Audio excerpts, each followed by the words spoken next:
All right, everybody, welcome back. Welcome to the Almost Awesome podcast. This is episode number 19. Of course, we got our host, me, on the mic, Mark. I know I said a lot of M's, but throw one more at you. We got another M. We got Mark and Matt, the usual hosts here. How you doing today, Matt? Doing good, man. Doing good. It's good to be back, as always. Episode 19, keeping the streak alive and man. well. Yeah, every week. Super excited for this one. And of course, today we have special guest, a good friend of mine, a unending well of positivity in the light and the darkness. My good friend Neil Jacildo.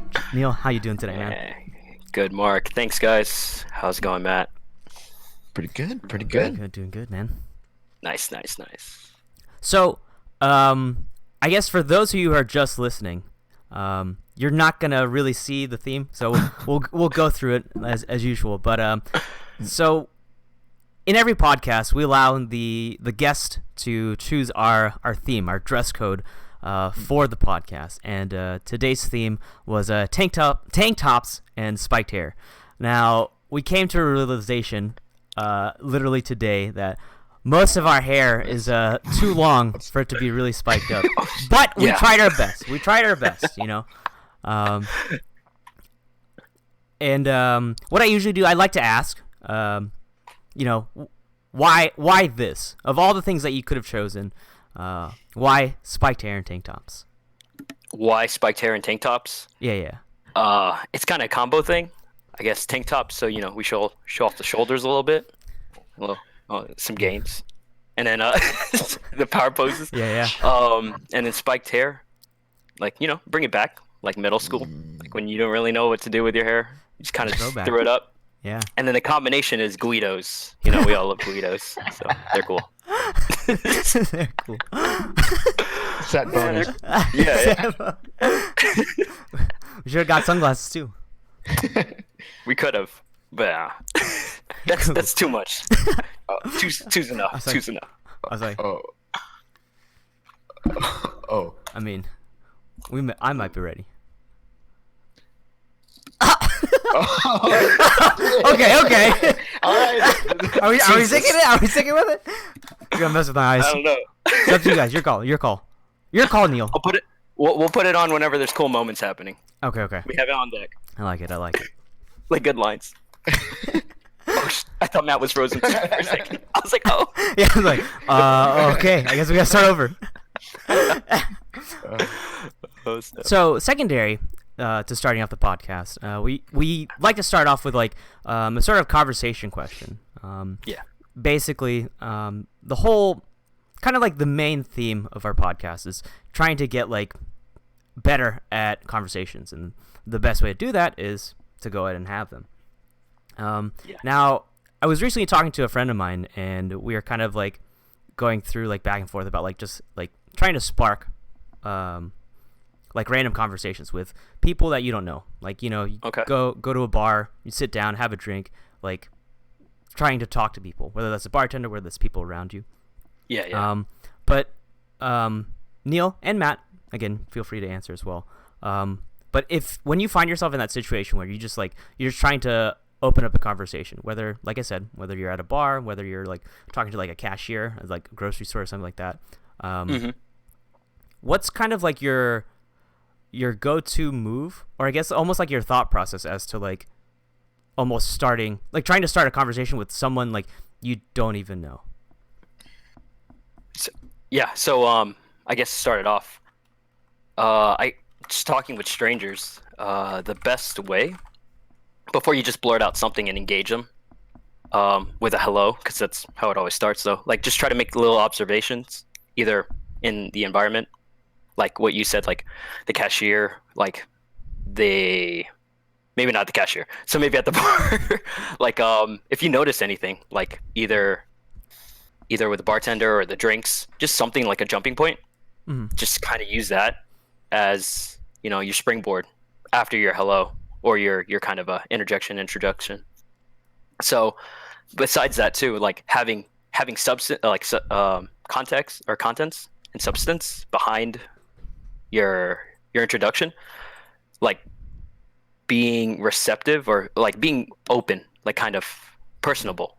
Because like if someone grumpy, like like if someone grumpy like started trying to talk to you, they were like, "Hey man, like you believe this?" And you're like, "Okay, I can kind of empathize with that a little bit." But I feel like that's bringing down your mood, or you might be able to like, you know, ride that vibe together. But for sure, like being at least like positive or at least like a slight smile helps kind of give you a better chance of opening the conversation with them. Mhm. You know? Yeah. So how about you, Matt? I feel like my first thing is I look for something situational. It's like what you mentioned, Yeah. like if you're at a bartender or if something happens that you can comment on. That's my Right. first. That's to me that's the smoothest and like the most, you know, dynamic way to make a conversation feel real. Yeah. So like like usually it's observational at those times, but then if I feel like I just want to force a conversation, this happens a lot like when you're in an Uber ride for me, where it's like we're just sitting in the car, but I don't want to sit in silence. I kind of want to talk to this Yeah. person. Yeah, for Usually, sure. I mean, I feel like that's where it's also good, as uncomfortable as it is like get good at small talk.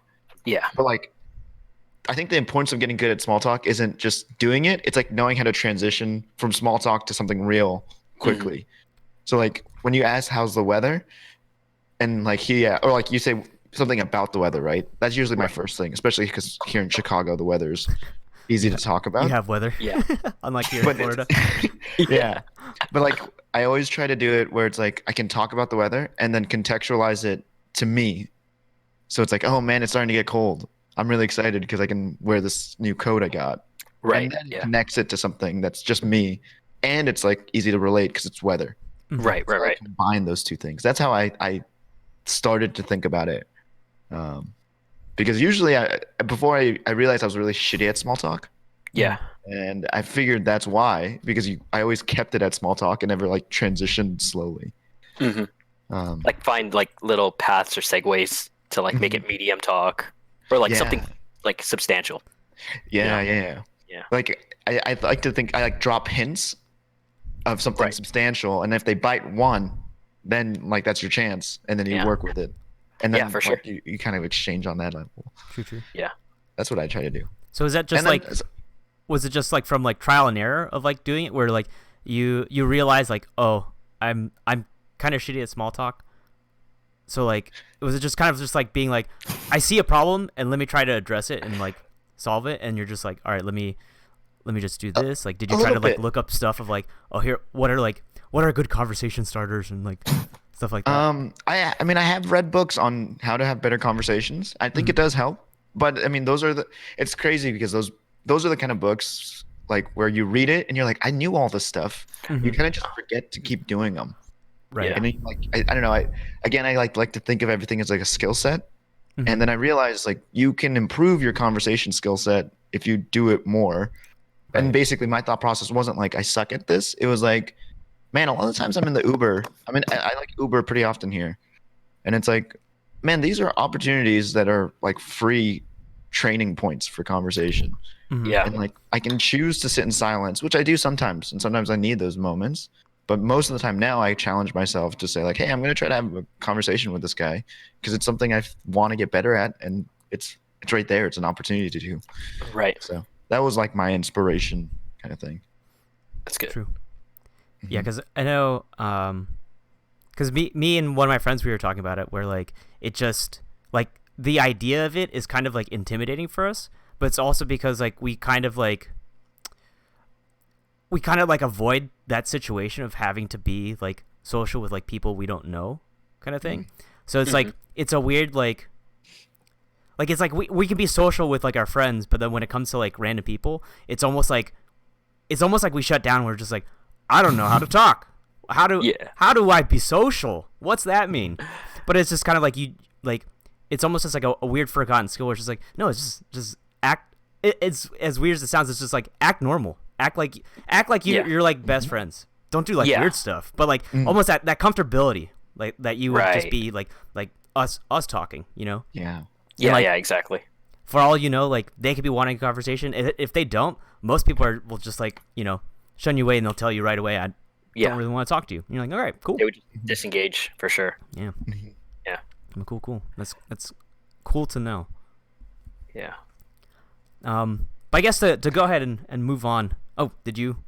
No. I was Okay. gonna say I feel like it's a pretty cool transition because like coming back to what you mentioned, Neil, which I think really helps starting a conversation is approaching it with a level of positivity.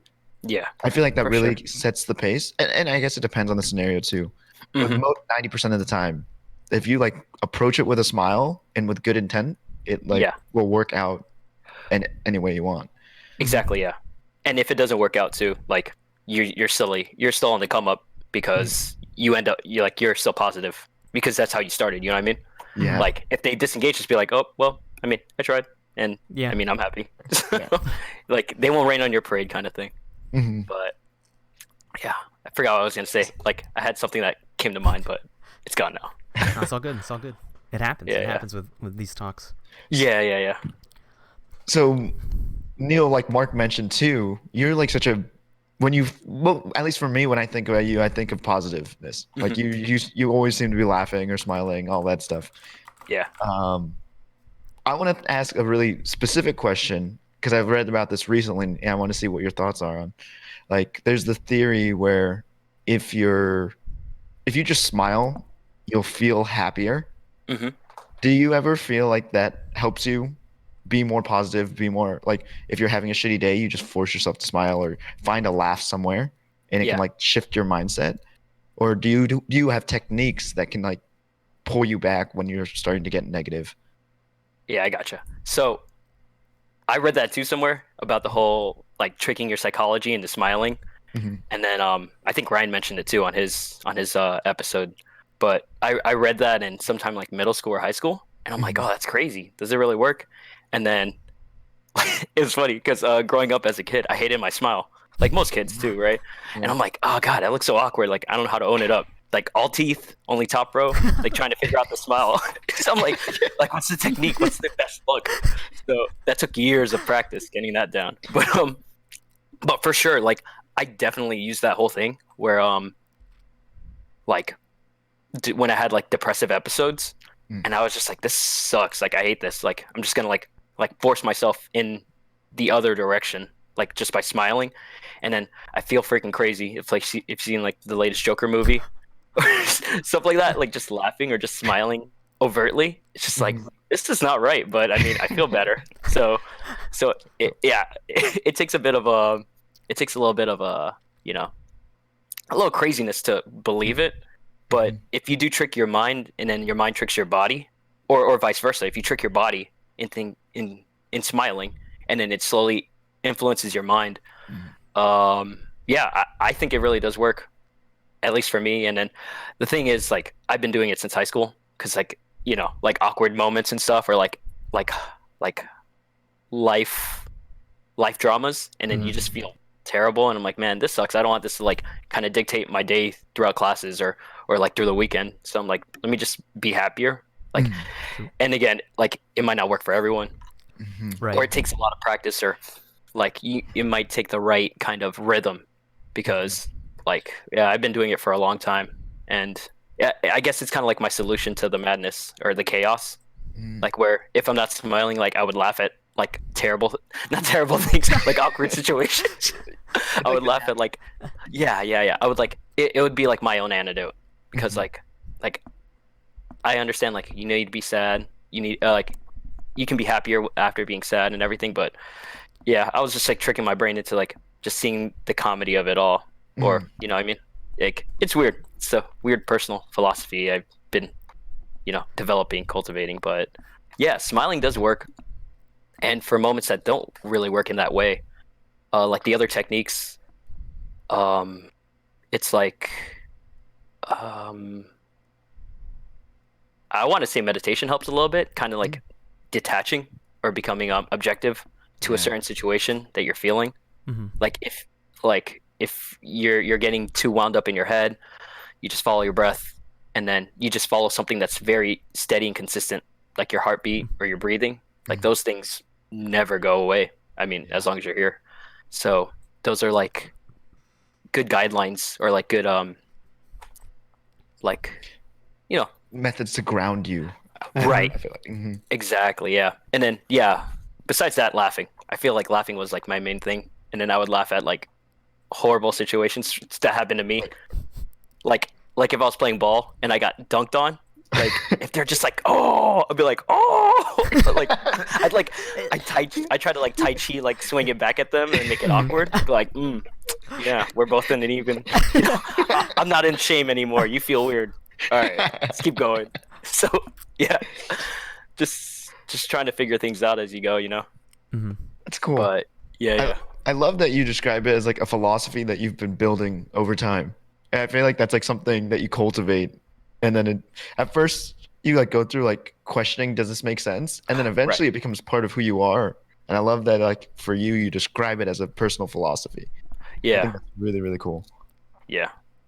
So yeah, I mean, and I feel like there's times growing up too where if I was in a better mood, situations could have gotten better. So I kind of tried to pre-position myself or put myself in a better position beforehand. So, you know, just kind of stack the deck in my favor, like for situations. But yeah, that's positivity in a nutshell. It takes practice too, you know. Like Yeah, I was gonna say, I feel like a lot of people, like when people are feeling down, they're like sometimes it's just hard for them to get out of like their negative rut.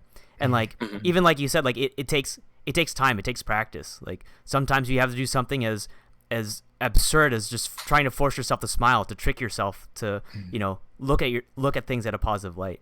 Like even though it may sound absurd, you know, if you're stuck in it, like you have to do something to change if you want to make that change happen. Like even if it's something as simple as just look at yourself in the mirror and smile at yourself, and just look at a smile, and just even if you don't feel like it. Like I think I don't remember this may be just complete BS, but I heard that like apparently like physically smiling and looking at yourself smile, or even just seeing like someone's like smile, like triggers something in your brain to like almost like I'm just kind of It's like a visual cue almost. Right. Yeah. Makes you feel. That's interesting. I've heard like the physicality of it, but like visually seeing it having that effect. And like I mean it's crazy, but I can kind of imagine it working, right? Right. Like if I see someone smiling at me, it never is like fuck that person. You know, I hate you, man. it's a genuine smile. Oh, that's kind of nice. Like I like thinking about it, I can imagine it working. Yeah. So I did hear that too, Mark. Probably around the same time I heard about just making yourself smile, or like standing in power poses to kind of elevate your physiology. They suggest, like I have heard that before, where if you just stare in the mirror and then smile for like 5 minutes, like you could kind of, you know, make yourself feel better. I thought that sounded crazy as shit. It's like I'm not gonna. It does sound a little wild for 5 minutes. Yeah. Like Or 5 minutes that's a long time.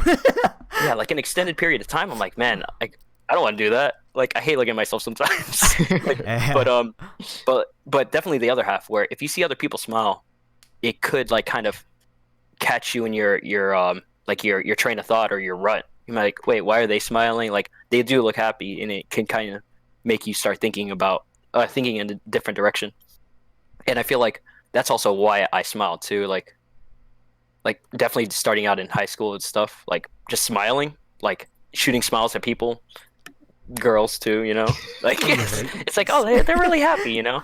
But yeah. So, and I saw it in a comic that like smiling is technically a superpower. I forgot what it was, like Shin Comics or something. But like you can change someone's day. Like your smile could be a superpower, where you bring up someone else's day. You know, you can make them smile too, or you compliment them and then it gives them a smile. Like, you know, That's a cool way. Shouldn't hurt anyone, but yeah. So it's pretty cool. It's like that All Might kind of thing. Yeah.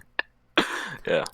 But I did like how you mentioned like one of the things that you do is kind of just like almost like meditate to like break yourself out of like just kind of like having that tunnel vision on like a negative situation, almost to like almost force a change of perspective. Like you don't have to go straight from negative to like super positive, right? Like almost just like what people say, you know, just take it's okay like in a bad situation to feel bad. Like I'm not saying you shouldn't feel bad if things are bad. Like no, that's a normal human response, right? Like, Yeah. feel free to feel bad, but don't force yourself to just sit there in that bottom state, and like take a step back. Like, you don't have to be like, oh, okay, this bad situation happened to me, let me look at it from like a plus side now. Like, you can just take a small step back, you know, focus on your breathing, like listen, like almost like literally listen to your heart, and just follow the beat of that, and just kind of like clear your mind, and then look at it again later. Which I feel like it's something that like I know I definitely have a hard time doing that, of like just simply taking a step back, because I'm like, all right, let me try to think of this on a positive note, and then I'm like, all right, this is complete nonsense, I don't believe it anymore. Like, I'm just like, it's almost like I'm trying to force it too much to become like a positive. But I'm definitely gonna try to like, I'm definitely gonna steal that, and just try to like almost just like focus on like breathing, and just like kind of like clear my head of like literally everything. Just clear my head, and just have like a simple thought of just like breathing, or even just like a simple beat to like follow. And then almost like reapproach the situation. Right. It's like it's pretty like cool. It's like with any sort of like work too, as weird as it sounds. Like, I know because I used to do like coding stuff, like I feel like I would just like burn out. I'd just get frustrated with coding, and then I mean, most times it's my fault for doing things last minute, but like even like one of my professors was saying, like, the best thing for you to do is like, if you're on a good like streak of coding, keep coding, but once you get stuck, just step away from your computer, just walk away, don't do anything anymore, just get away from it completely, and then like once you feel like you're ready, just come back to it, and then like at least like you'll be in a fresh mind state, like you're like you'll like you basically see it in like a new perspective after stepping away from it. So For sure, yeah. So on the topic of meditation, so do you, Neil, or Mark, I don't know how much you meditate, but do you guys meditate regularly? Like, do you guys try to do it like on a schedule? I know there's the way we're speaking now is like in the moment when you're like going through something. But do you like have a time in the day where you try to meditate more often than not? So for me, meditation wise, before I would like try to like take it up at random times. So yeah, I didn't really have a schedule starting out. But recently I learned transcendental meditation. Like, and then I read it from like a Tim Ferriss book, like Tribe of Mentors and like Tools of Titans. A lot of people knew it, like Oprah and Jerry Seinfeld, and then one guy from the Beastie Boys, like a random assortment of people. It's crazy. Yeah. And then like they're all successful, so I figured it's a good try out, because I was always doing, or the only meditations I kind of knew were mindfulness, so like breathing or kind of just, you know, objective meditation. So this one, with their technique, they were saying you try to do it twice a day, like 20 minutes in the morning and then 20 minutes in the evening, and then it kind of helps boost your focus or boost your energy. And so I was like deep into it, like the first month out when I did learn it. I tried doing it twice a day, and then it's good for time management, because finding 20 minutes like in the morning, I'm like, God, all right, I gotta wake up earlier. I gotta actually like block out time. So it was cool, like in that sense. But like I think I was getting crazy. Like I was like daydreaming, and then my mind was just like hyperactive. So then I felt like I was in a good place, and I could always pick it up again. I actually did it today after like a couple weeks off, but definitely, like, if not a morning meditation, like at least an evening one, because it could give you a little reset. Like it could be 10, 15, 20 minutes, or even a 5-minute one. Like the length isn't too strict. It's just what you can allow, or a lot for it. But yeah, that's my schedule for it right now. That's cool. Yeah. Mark, do you? I don't know if I'd consider it meditation, but like I guess kind of. Like there are times like where like if like I'm at the gym. You correct me if I'm wrong, because I when I thought about it, I was like, I kind of consider, I could cage it as meditation, but like I kind of like hone in, like if I'm doing like a set, like I know specifically like when I'm about to squat, like I'll just like hold on to the bar and like catch my breath, close my eyes, like focus on my breathing, like have a checklist of like my like the technique I'm supposed to do, all my little like Yeah. cues and stuff, like just like steadily breathing, really catch my breath, and then it's like almost just like I get like super hyper focused on it, and then like even one thing I do is kind of just like if I feel like I'm out of it, like after I go through like the checklist, I'm like catching my breath, I'm like, so what am I doing this for? What's the point of this? And really kind of like hone in on That's that. good too. And then I mean, most of the times it's a good driving force. I'm like, all right, let's do this. Sometimes honestly, it's like I'm like, dang, this is weak, and then like I'm just like, all right, we gotta go. It's time to go. Or like I feel Yeah. it like at the bottom of the squat. I'm like, all right, maybe that wasn't good motivation to it, but I definitely kind of feel it for like in between like those big sets of like if I'm lifting, where I'm just like, let me hone in, let me like just like even just like listening to music where it's just like I kind of like null everything out from around Yeah. me. I'm just like, all right, like there are times where I'll have my eyes open, definitely times where it helps just like close my eyes, go through the checklist, and like just be like I guess one thing I tell myself is like it's literally just putting the weight up, putting the weight down, and just like just keep that in mind of like just down, up, and then that's it. Yeah, that is meditation too. Like, definitely lifting or like playing sports or like soccer. I feel like some people say that's meditative, but for sure running. You know, like whatever you kind of focus your mind on, and it's kind of like meditation is just the exercise for your focus. You know what I mean? So that's kind of what it is. So yeah, for sure, man. That's it. So since you gym, that's your scheduled meditation in a sense too. Like you are training your brain mentally and like physiology, like like when you like you're trying to like trigger your Yeah. neurons and stuff, training Right. that part. Mm-hmm. Yeah, so for sure. What about you, Matt? You got I used to meditation do it schedule? regularly. I used to try to start every morning with it, um, and then I would do it at night.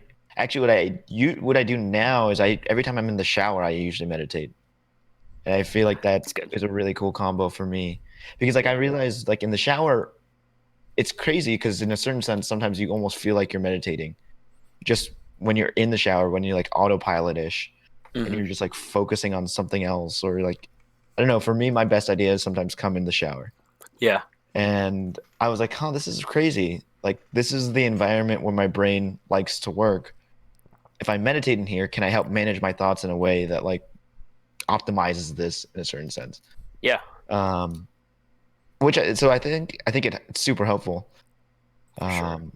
So that's usually when I meditate. And then the other times where it's not exactly like full on meditation, but where I started to do this recently in Rocket League actually is during the countdown for kickoff, Yeah. I like take notice of my breath. That's like one of the Ooh. things I do. And it's like one of those where like I'll breathe in and hold my breath for like 1 second and then breathe out. And it helps me like refocus and like Yeah. not get tilted. I really needed to do it during like ones. So like Mhm. ones in Rocket League, for those that don't know, is like it's just you and another player, and it feels variable. Like you don't know what can happen, and you can never feel comfortable like until the game's over with the win. Yeah. For sure. And because of that nature, it's like super tilting. For me, it's super tilting, and then I had to like stop that. That to me, that was like the differentiator in ones was the mind game. Yeah. And for some reason, like whenever I ground myself, I like realize, dang, this isn't super important, so I shouldn't be mad. But I need to think of this thing not as if I'm mad. I just need to think of this thing. How can I solve this problem? Yeah. And that kind of brought me back to like thinking about things more positively. Hmm. For Um, sure. and now that's what I try to do whenever I feel like tense or like my heartbeat is like pounding. I feel anxious like before a meeting, or if I'm thinking about saying something, like maybe it is starting a conversation, or maybe it's like standing up for myself in a meeting. Hmm. Like I find myself noticing my breath, and it's cool. Like it now, my Yeah. mind almost autopilots to when I feel anxious, I'll take a deep breath, Oh, which is kind of that's cool. Yeah. It's like you trained yourself into that kind of like natural response now. Like it's second nature. That's Mhm. awesome though, because when you were talking about the countdown, uh, there's a YouTuber, Sunless Khan. Mhm. He there's one video where he was wearing like a a stress board game like helmet, and it would like measure his like heart rate, and he was playing ones, and he's like, Oh no. I'm always losing both games. So that's what I was thinking when you were saying like you're counting down with the kickoff. I was like, oh yeah, that's really cool. Like, you know, you kind of like reestablish yourself right before you drive off again. So that's really good. But yeah. Yeah. And it's crazy. I started meditation for the same reason that you did, Neil. Was like I was reading Tim Ferriss's books, like Tools of the Titans and Tribe of Mentors, and it's insane. So many people meditate, and and I think tying it to what you said, Mark, is so many meditate in their own. So many people meditate in their own way. Yeah. But it's like the way it's like recognizing that, like moment, and like realizing your brain is like, I don't know, when you're meditating, it's hard to describe, but you feel like your brain is like on another plane almost. For sure. Yeah.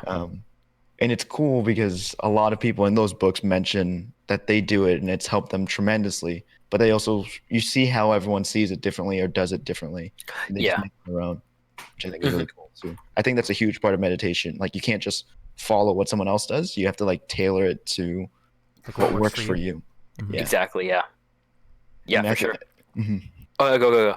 I was gonna say, I think a lot of people miss that, and then they like dismiss meditation quickly because they tried a mantra, it didn't resonate with them, and they're like, "This is stupid." And it's like, well, you gotta get to figure out what your mantra is, or like figure out what your zone is, like what you need to take focus on. I think a lot of people miss that when they're trying to figure out their whole meditation pattern. Right. Yeah. Like people that try to use the apps, like some of them might work for some people, but then there's like millions of apps, or not millions, but like there's a lot of different apps. So, and then there's also different types of meditation. Like you just breathing, like just counting breathing, that technically settles your mind. Like in a way, if it exercises your mind, it's like a little bit of meditation. And then, so also for gymming, like Mark, if you exercise your body, it starts dragging your mind down into it, like into like the dirt with you, where you're like, all right, let's just focus on this one thing, and then just find like patterns or find a way to like reestablish yourself or hone in.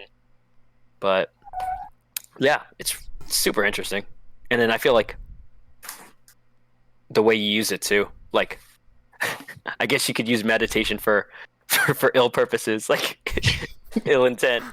But for the most part, for most people, like you just kind of reestablish yourself and say, all right, what's this thing I need to do? Or rather, let me just kind of settle down and like take a step back. Well, like whatever your goal is. Yeah.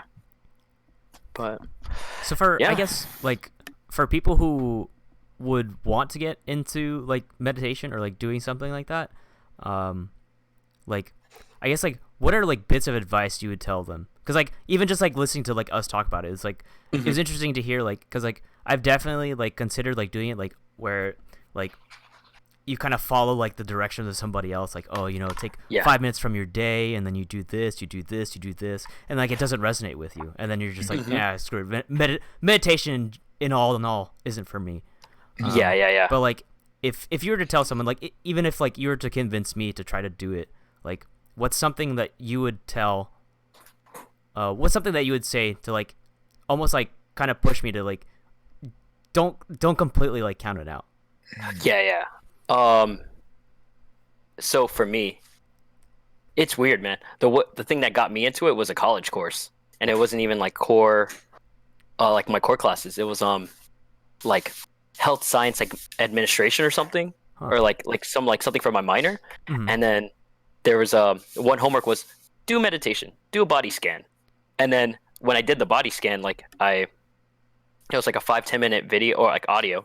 And then it was just like, all right, relax on the floor or relax laying down, and then just slowly scan your body, like start from your toes and then feel them, experience them, and then kind of let them go, and then go down to your foot, your ankle, and like it's just like working out. So like what you said, Mark, for your checklist, right?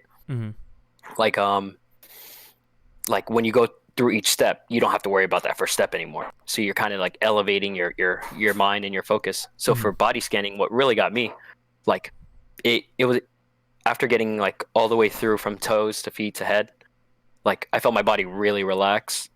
And then it's like a relaxation that's like comparable to like a massage, where I just felt like a reset. I was like, oh man, this is a trip. Like so like other meditations though, like I never saw myself doing like knees cross mantra like Om kind of meditation. Mm-hmm. But the body scan's the thing that got me kind of starting going into it.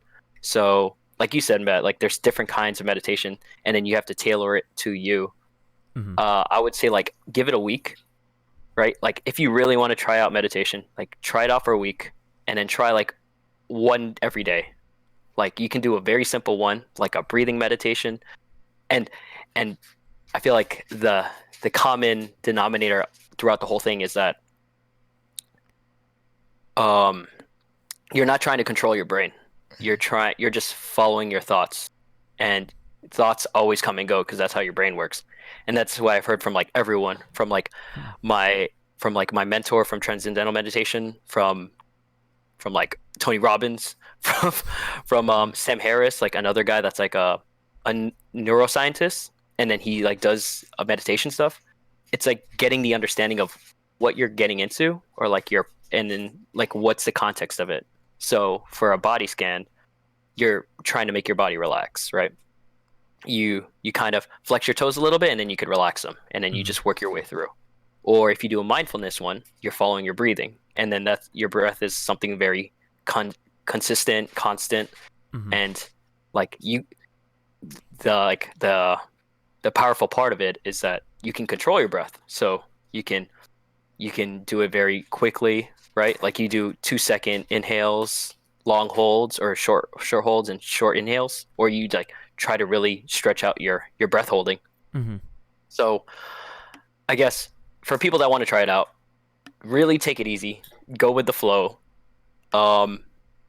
No judgment on yourself. You might feel awkward too, and I mean, we all feel awkward, and like you feel like a noob or a novice at anything you try out for the first time. But like embrace that, or kind of accept it, bring it like accept it in, and just let it go. And yeah, I feel like you do have to try to find your one, like find one that really resonates with you, like a body scan, Right. or exercise, like running. People that run to meditate makes sense. It doesn't really work for me. Breathing meditations. You can even do yoga.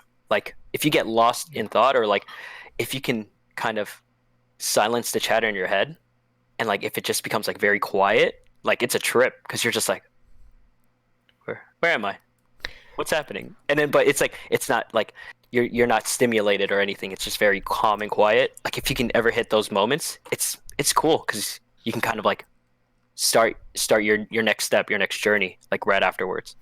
Yeah. Like that's what I think about it. So give it a week, be cool, and then go with flow. I did like how you said to like give it a week, because it's just like sometimes you can't just like knock it just because it didn't really work out for you. Like when you mentioned yoga, I was like, dang, I definitely felt that. Like where I had taken like yoga classes like every now and then, and I was just like focused. Like I didn't know anything about yoga, so I'm just trying to do like all the stretches, the stances, and was like I'm focused on all of that. But then like after like a couple sessions, like I kind of like was like, okay, I've done this pose before, I've done like this sort of stretch before, and then like even just coming to the understanding of just focusing on your breathing.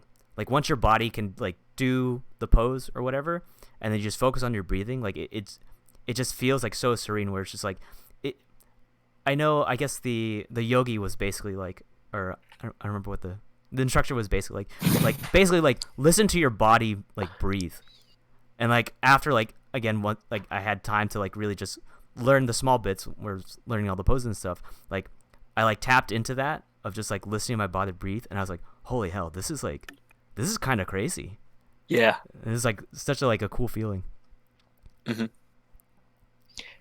If I can add, I feel like there's only one other thing I would add to like advice for a beginner is, I would say, and this is my opinion, is you can't meditate wrong. Like there's no wrong way to meditate. So don't feel like you're doing it wrong, because when you're doing it right, you know it, and then everything else is you trying to get to that point, which is still meditation. That's how I view it. So that's what I would say. And Sure. me personally, I actually think the apps are pretty cool. Like I used Headspace for a while. Yeah. I think it helps a lot of beginners get used to it. But again, like we were mentioned, I don't think it's for like Right. some people will work. I think a lot of people will work, and I think there's also a lot of people that it just won't click. Hmm. I Yeah, think that's fair. for sure. Yeah. It's kind of like what you were saying too, Matt. Like where it's just like, you can kind of find that jumping point of like where to start by like following someone else's guidelines, but then like you said, I mean, sometimes it works for you, sometimes it clicks, and you can just keep following it. Sometimes it doesn't.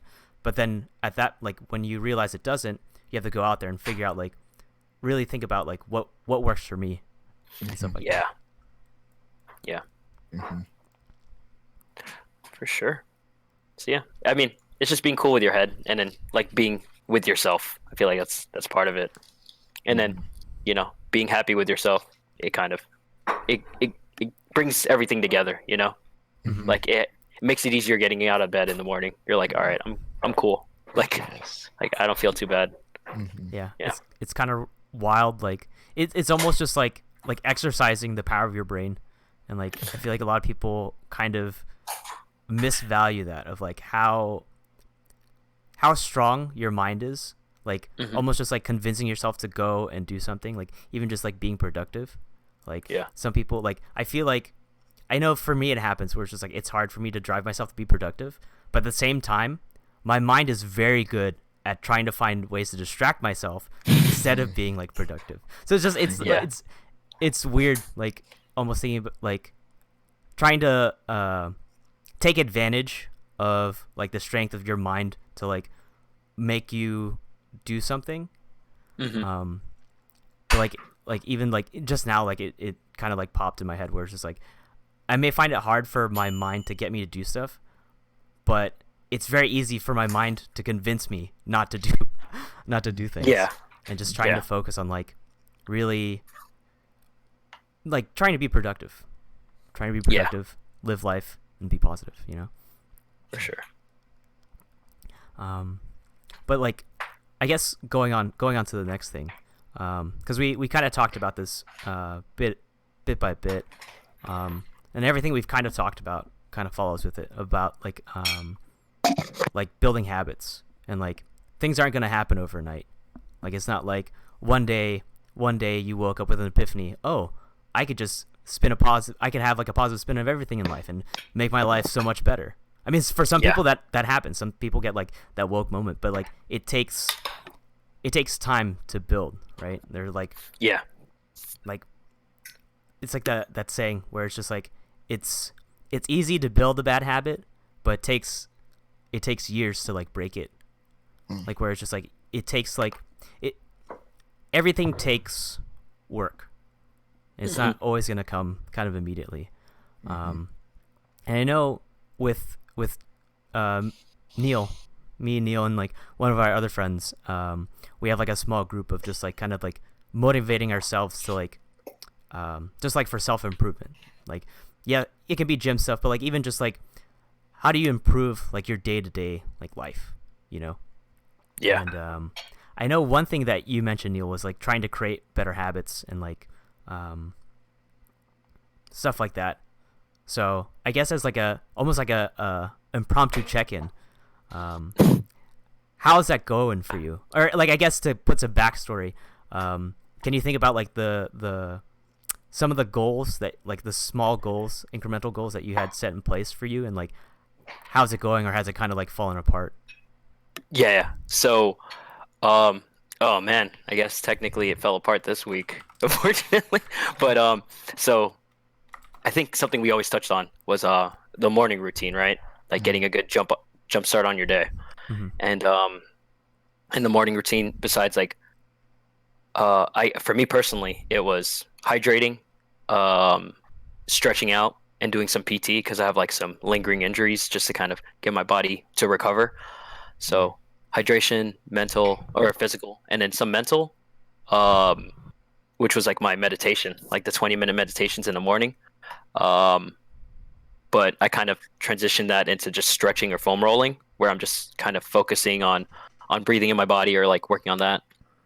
And the other two were learn something, I don't do that in the mornings. I kind of just go. And then and gratitude.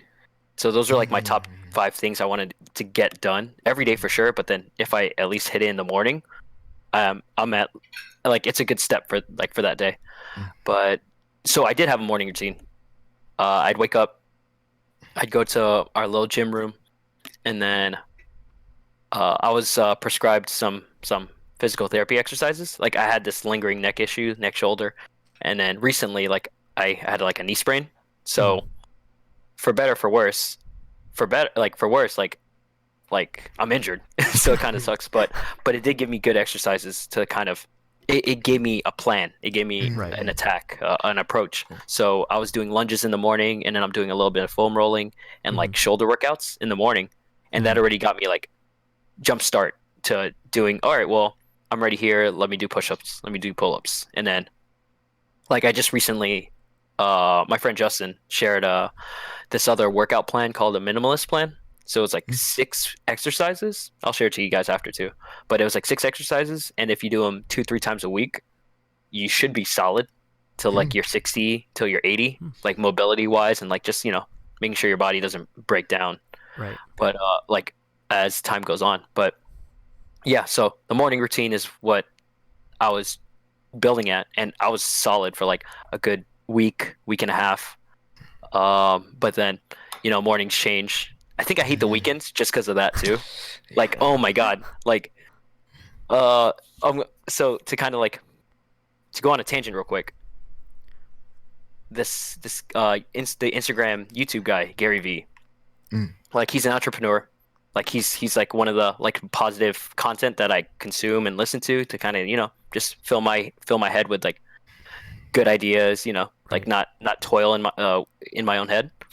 The one thing that resonated with me that he said was that if you're waiting for Fridays and Saturdays, or if you live for the weekends, your system's all fucked up. Like you have 5 days out of the week, and you're just using that to buy time for 1-2 days. Like that's not a good productive way to approach life. So I was like, fuck, man, my shit's all fucked up. so at least that's why, like going from there, having a morning routine is a good way to like Monday, everyone hates Mondays, but Mondays aren't that bad because that's the start of the week. You can start your morning routine. And then I mentioned I hated weekends because it's too much freedom.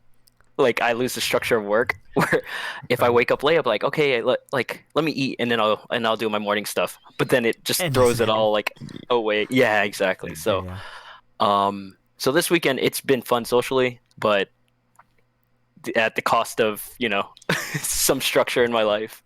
So it's all trade-offs, but I got to get better at it. It's another exercise for this week, learning from it. But yeah, man. So I guess it's not great at this moment, but I mean, I'm picking it back up next week, so we'll be good. Yeah. So how about you? Like, I guess Mark, and then see if Matt has any morning stuff. Like, so where you at?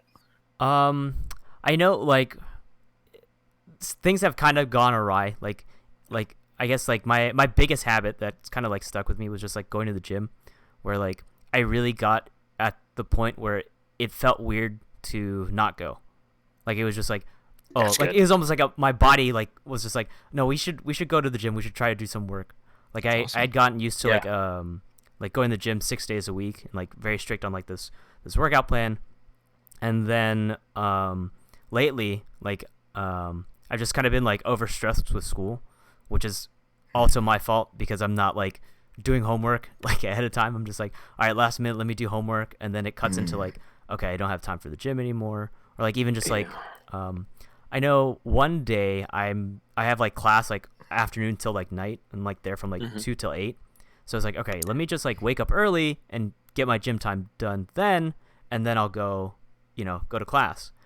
But then every time it comes about, I'm like I wake up early and I'm like, all right, let me get a couple hours to sleep, and I go back to sleep, and then I'm like, okay, I get up, and then I'm like, all right, let me review like my homework because I'm gonna have like a quiz or a test today, and like let me do that, and then I'm like, before I know, I'm like, well, I gotta go, and I can't gym anymore.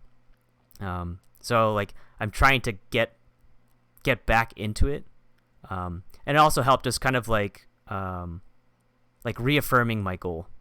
like almost thinking back, like, why am I going to the gym? Which is kind of why I felt like it fell off. Whereas like I had lost sight of like what's the point now, right? Where it's just like I'm doing it and it's good, like it's a good habit. But then it was like if I don't have the motivation to do it, other than my mind telling me we should probably go, it kind of it's easy to like break. It's easy for me to waver and be like, I don't need to go. Yeah. So definitely trying to like redefine like what's the point? Why am I doing this? And like even if I have to make a stretch to like, all right, let me figure out like we were talking before, like my new goal was kind of like, all right, let me try to get into either bodybuilding or like powerlifting. And it sounds like kind of like extreme, but it does also work as like a source of motivation. Like it's almost just like for sure. aiming as high as you can, because you could surprise yourself and reach that height. But even if not, like you're still putting like a lot of good work, good effort, and like yes, you didn't reach your end goal, but like you still made steps upwards. Yeah, for sure. Yeah. Those are my kind of big things. I know I've been trying to just read more. I've always like disliked reading, and like I had gotten like a self-help book a couple like weeks ago. Actually, it's like a couple months ago now, and I kind of put it down for a while, and like I just kind of like lost myself like trying to read it, because I to be honest, it was like a feel-good book of like how to like deal with like depression, like how to get yourself like out of like a negative mindset and stuff like that. And like I felt like things like it, I read up to a point where I was like, okay, I'm good, so I don't need this anymore, right? Like it was like there's no need for this. But then like it kind of like snuck back on me. I'm like, okay, maybe I should need it, or maybe I should just read more. And like there's definitely more than half the book left. So I've been telling myself like, let me try to like read like 2 pages. Set something very small, very simple to do. Like I said, like I don't have to read like a full chapter. I don't have to read like 20, 30 pages of the book and like exhaust myself. Let me just like read 2 pages at least, and then I'm good. I'm okay. Yeah. And by doing that, by setting like a small goal that's like that attainable, where it just seems so simple, like I can read 2 pages, be satisfied, and put the book down. Or what'll happen is I'll read 2 pages and I'll be like, this isn't enough. Let me just keep reading, and I'm gonna read more than just those 2. That's good. That's a good approach. It's definitely having that goal, like having the end sight, is what helps drive you to what you want to do during your plan or your execution. I have a book too, so I'll probably. That sounds like a really good approach too. Just read 2 pages, and I'm like, I already read 2 pages, man. Just keep going. Like finish the section at least. Section, yeah. Exactly, yeah. Like you haven't like. Did you comprehend what you read? Yeah. All right, then you can keep going. Or if I'm hooked, I'm like, oh wait, yeah, let me keep going. Yeah. Like I heard a guide of like when you set a goal, like it's almost like weird. Like I guess this sort of thing has kind of resonated with me. Like it was like from dodgeball, where it's just like if you don't set any goals, then like if you set low standards for yourself, you can always reach them, and then you always feel good, right? So why set a goal too high that you may never reach, and then fail and then feel bad?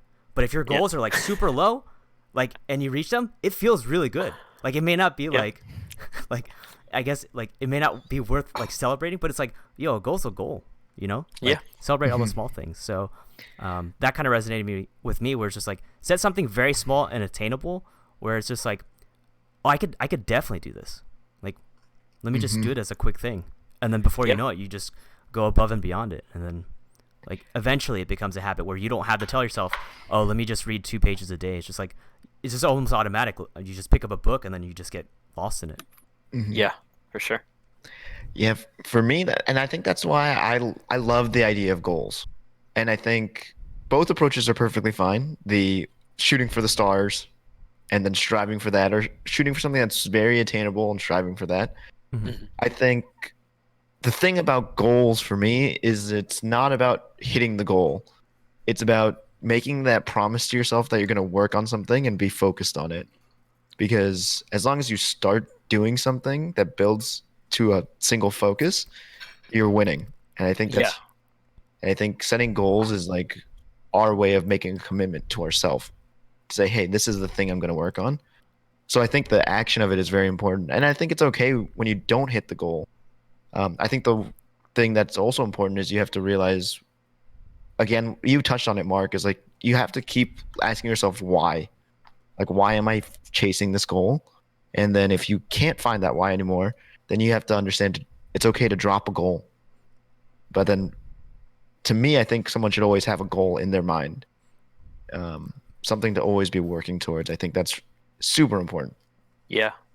Damn, that's like philosophical, man. It's like stuff you've said before, Matt, like where like you should every action that you do should have some sort of purpose. There should be some sort of meaning behind like everything that you do.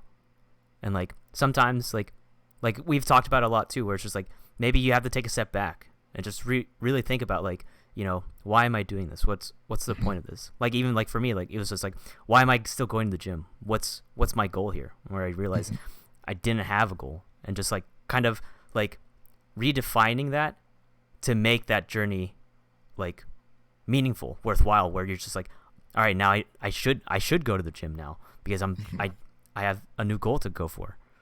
Yeah. Yo, that promise to yourself is a good way to put it too. Rather than it being like, I have a job to do, this is the end result. Like it's just a nice different perspective on it. Rather than say like, let's put in this work, man. Like whatever we do, we're gonna take steps forward, and then we know where we want to end up. But but regardless, like it's like that's your foundation. That's a good, yeah, I like that. So one of my and like I'm a huge believer in the whole like New Year's resolutions thing. But I'm more of the idea of like, what's your life goals, and then think of those in a bucket. What's your 10-year goals? What's your year goals? What's your month goal? And then eventually, if you need to get to that level, what's your week goal? Like, what are you going to accomplish in that week? And I like the idea of everything should tie together. And I think you overshoot a lot of the things, but you can continually refine them. So like one of mine, for example, was like for the year, I wanted to read 100 books. And I was like, when I first started this year, I was like, man, that seems possible. And then I realized now it's October. I'm not even close. But I read 30 books. That's good. Yeah. And I was like, dang, I failed my goal. But holy crap, I've learned so much. I like can read books. I can like knock down 30. Yeah, for sure. And then like it helped me figure out my system. And then now I know, okay, here's my baseline goal now. Here's what I can usually accomplish in a year. Do I want to push more for that, or do I want to like stay at my baseline level of 30, whatever I get to at the end of the year? Yeah. And I think that's important too, is like sometimes we're going to set goals for ourselves unrealistically. And then you have to like realize, okay, now that I've done it once, can I realign? And is that goal still important?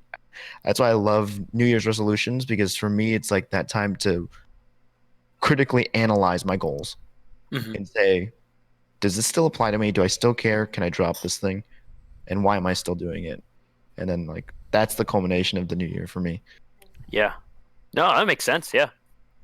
I feel like everyone else that uses New Year's resolutions is just all right, thank God it's a new year. All my past failures are behind me. New year, new me, baby. Let's go. Only accomplishments, boys. New year, new me, but I'm going to do the same thing. New me, just 1 year older. Same things. Oh, God. But, yeah. So, that's a good perspective on it, because, like, calendar year, that's undeniable. Like, it's unrefutable. Like, you can't say it's not a significant point in time, you know what I mean? Whereas, like, other people that I'm actually one of the people that one of those people that say you don't have to wait till a New Year's resolution to start your New Year's resolution. It could just be a new season. Like December's the next month, or November just started. Like I should be able to read at least one book this month, kind of thing, rather than say like I'll start reading next year. But like what you said, it brings it like it's just creating that perspective and then creating that structure or that plan, that life plan and year plan, just to have some upwards growth or some development. Because, yeah, I mean, that's what we got to keep doing until we don't. Until we're done. Yeah. Yeah. For me, I think the huge thing is like, it's crazy because I think everyone knows what they want to accomplish in life or as a goal, but there's a huge difference between knowing that and actually writing it down somewhere. And I think once Yeah. you've documented it, whether it's like literal writing or like on a Google Drive or a Word document, it like makes it real. And then Mhm. it you again, it goes back to like the idea of the promise to yourself. Like if Yeah. you're really serious about it, then put it on paper and see what happens there. And you Yeah, can for always sure. change them, but Mhm.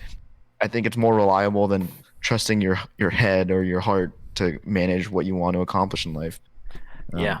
Because I think it's also cool. You can see how it transforms over time, Mhm. which I think is Yeah. huge. Yeah. I think that refinement thing is huge too, Mm. because that can like make or break people not knowing that you can like, adjust or call an audible on your goals and then just kind of pivot a little bit but still move forward. Because like for sure I'm definitely a victim of that, where I had a goal and I'm like, oh man, I'm not going in the right direction, or like I'm not readjusting my goalpost to like, a shorter distance, or repositioning it left or right. Mm-hmm. I would just drop it. I'm like, damn it. But yeah, it's definitely having that. It seems like productive, but also like a positive outlook on it, rather than like saying like I'm a failure. It's more of like I'm not winning the right way, but how do I win in the right direction? Like Right. like yeah. So that's definitely good.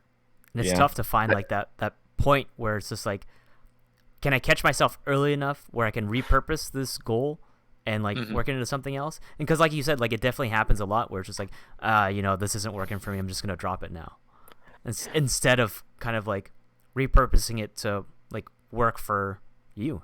Mm-hmm. Yeah. Yeah. It's like you got to beat yourself out. You're your own opponent, and then if you quit, that's you beating yourself at it. Yeah, Just yeah. like you lose. Like Yeah. no. Oh, no. Damn. You played It's yourself. like yeah, exactly. Yeah. That's good though, man. But yeah, I feel like with the habits though, like at least reading, like that's definitely one of the ones I wanted to do. And that's crazy, man, that you read 30 books and I've read half of one. So like having that perspective though, like you shot for a huge number, 100, which is doable, like you said. Like if you had like a structure. I mean, I caught up on all of Game of Thrones in like a 2 month period.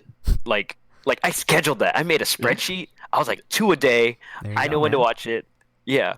Yeah. But like having a structure, having a plan for your goal, like for reading too. Like I've been very lax with like the book that we got.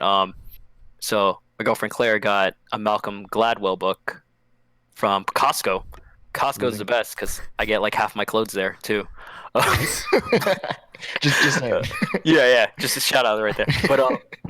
But the book, it's called Talking with Strangers, which is, I feel like it's pretty relevant to the podcast too. I wish I read it before we had our podcast, but now I have But now you a got bit time. of a yeah, exactly, and a bit of like a rekindled my drive for it. Like at least finish one book this month or this year, like like kind of shooting small goals. But Mhm.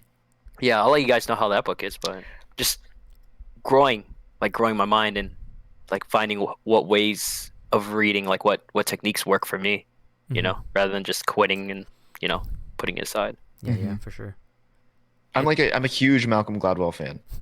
Yeah, Actually, I picked up Talking with Strangers. It's yeah, actually really, yeah, it's good. nice. I'm like his style of writing. I really like.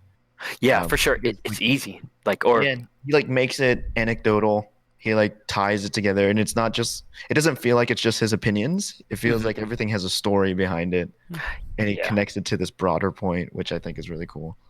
Yeah, for sure. This is a really Yeah. good one. I got put on Malcolm Gladwell because Michael B. Jordan like Mhm. mentioned him in passing, and I'm just like, who is that? And then I saw a TED talk with him. I'm like, he's cool. I'm gonna like Mhm. investigate him more, try to find him out. But yeah, Nice. like the way he writes and the way he speaks, it's really easy to kind of like comprehend and like process. So it's not too bad. Mhm. Yeah. Yeah, his I got turned on to him from my old boss. I like asked her what's like a book that you recommend. And the That's first good. one she recommended was Outlier by Malcolm Gladwell, which I think is a really good one. Nice. Super, super good. But yeah, I mean, I love these. I think the really cool thing about reading books like this is like it's just a way to open up your perspective, like to see the world a little bit differently and like kind of expand your view. I think is super huge, Yeah, and for I think sure. books like enable you to do that. Yeah. Yeah, but I feel like it's weird because it all goes back to like what we said. Like you just gotta find what works for you. Like even for me, like with books, like I've always hated reading, like for the longest time, and like just finding like sometimes you just gotta give it a shot.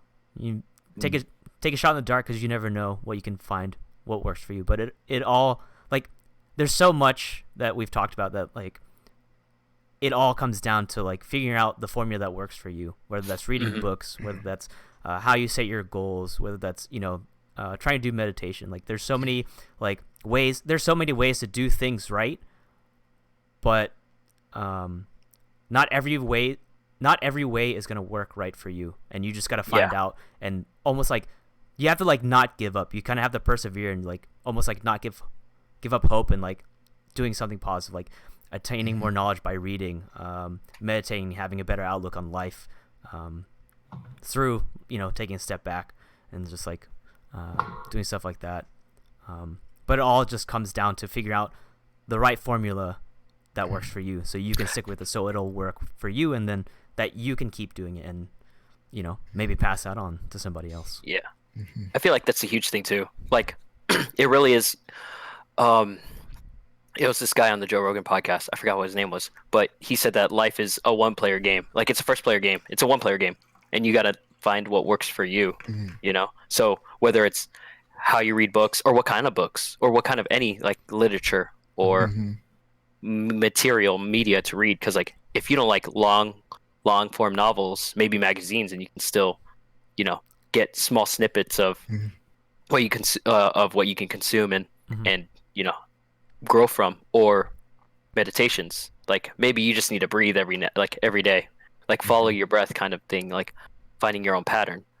And it really is tailoring your own style to life, or like figuring out how you live your life. And then there's a lot of styles that probably won't work for you that do work for other people, or the things that work for successful celebrities and CEOs, or like musicians, like any person of success that reaches success. Like you can kind of adopt what they do, or like retailor it to how you feel more comfortable with it, and have it just really resonate with you. Like you just kind of have to find your own vibe, right? And then that's the main thing, man. Like it's cool to have like that almost like that guideline of like, oh, this worked for somebody else, and let me just give it a shot. And then if it doesn't work for you, like almost just like understanding that you don't have to necessarily give it up. You can repurpose it and just like figure out, okay, since I've tried this method, let me go ahead and like try something else. Yeah, but for sure. It all just takes time. It takes work, and it's life, right? It's life. It's rough, and it's not gonna be. Some people get it easy. Some people get it super easy, and things just fall into place for them. But for everybody else, man, it's a tough journey. But that's kind of like the point, right? It's just like going through that journey. Like I think that's what makes it interesting, hearing people's like success stories, where you get to see the journey. You get to see like the trials and tribulations, and things that they may have suffered through to get to that success. Yeah. And it just makes it like almost like realistic for like somebody who isn't there. It becomes like almost like an attainable goal, where it's just like, oh, okay, it wasn't just like a fluke thing that happened. It wasn't just like you were born, in the right time, the right place, and things just, the stars aligned and things happen for you that way. Yeah, for sure. But that's it's crazy. It's crazy just thinking about like how much work you need to put into life, and like how little, when you think about it, like we kind of like waste, right? Where it's just like there's nothing wrong with like taking time out to like enjoy the small bits of like enjoying like the weekend, right? And just like almost like throwing all your worries and woes away. But like even just thinking about like how can I really live my life, Yeah, for sure. And I feel like you don't really get a hang of that. Some people find that early on in life. Like Kobe was in this interview. Like I watch a whole bunch of videos, man. Like that's part of like my positive my positivity consumption. There we go. But yeah, Kobe was interviewed like in China, and then he knew what he was doing like from like middle school, not even like when he was 10. Mhm. And then when he figured out how he wanted to work life, like he went through it through high school, through the NBA, and now that he's retired, he's still living life with his daughters. He's still coaching, but then like he's still figuring it out. Whereas like I feel like at least for me, for sure, like I didn't figure anything out until college, you know. And then that doesn't mean I'm a failure. It's just a different pace, and like I feel like I'm starting to live life a little bit better now than before. Because as long as you're building towards something, because before I was for sure like just living, like I was growing older. I was like, man, this doesn't stop. So let me find some kind of purpose or just something else to gain fulfillment. It's like But it's like you're alive, but are you really living? Kind of thing. yeah, yeah, that like super cliche thing, but it's still so true. Yeah, right. Yeah. Yeah. But unfortunately, we are a little over time, but that's fine. That's okay. It happens. All right. But it was a lot of fun. It was awesome just like talking about like all this stuff, like where it was strange how everything kind of tied in together, where it's just like I guess like our big theme ended up being just like repurposing things to work for you. Like yeah, there are formulas for success and stuff like that, but you can also reach your success. You just got to find out like what'll work along your path, you know? And like almost just like as well redefining goals and doing things for a purpose. And if you ever get lost and you're not sure like why you're doing something, just think back and just be like, why am I doing this? What's my purpose? What's the goal here? What's the end game here? So that was like super cool. But anyways, I'm not supposed to steal the conclusion, so my bad. But to end it, thank you guys for tuning in. Thank you guys for watching. Thank you guys for you guys being here. And thank you, Neil, for giving your time to be a guest on the podcast today. For sure. Thanks, you guys. As usual, you can always catch us live on Twitch Monday nights, Monday 9 p.m. Eastern Time at twitch.tv/PirateLolo. You can also watch us on YouTube in case you can't catch us live. We'll go ahead and post the links to like all the places you can catch us in the description later.